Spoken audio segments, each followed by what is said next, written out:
Bonjour, j'espère que vous allez bien. Ce jour, nous continuons avec les affaires foncières.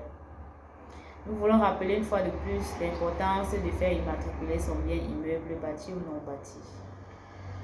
Lorsque nous engageons la procédure d'immatriculation, à la fin, nous avons un titre foncier.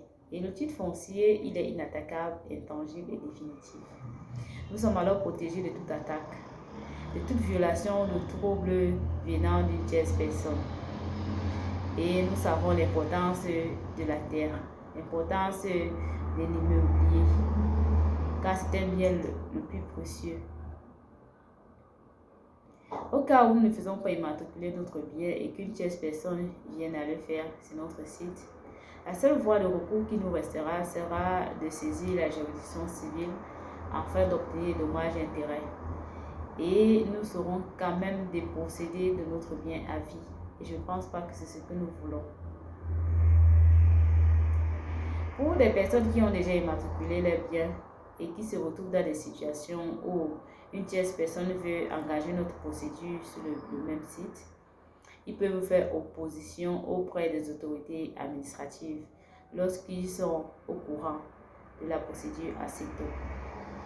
Mais au cas où des titres fonciers ont déjà été délivrés sur votre site, vous pouvez les faire rétracter par la procédure d'annulation.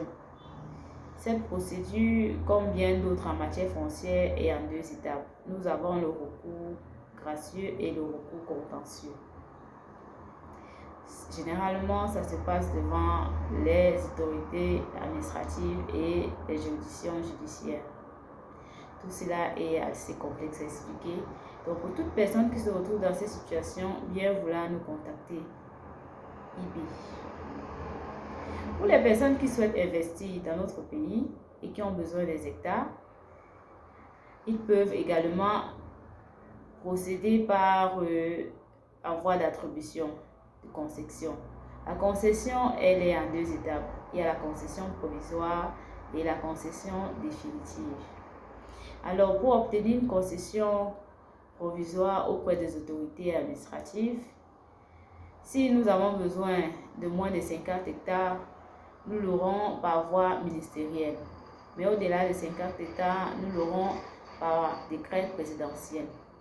Généralement, nous retrouvons comme pièces dans notre dossier les pièces d'identité, le plan de localisation du site sollicité et le projet en lui-même. Quel est le projet que nous voulons réaliser? Est-ce un projet économique, social ou culturel? À nous de voir. Mais il est bon de l'exposer avant de le présenter auprès de l'autorité compétente.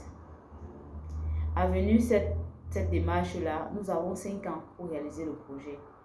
Lorsque les 5 ans seront écoulés, si nous avons réalisé notre projet, nous avons une concession définitive. Mais au cas où nous n'avons pas réalisé notre projet, elle est tout simplement retirée. Donc, j'espère que je vous ai assez édifié. Mais pour ceux qui sont intéressés et qui ont besoin de plus d'explications, bien vouloir me contacter IB. Merci et agréable journée à vous. Ciao.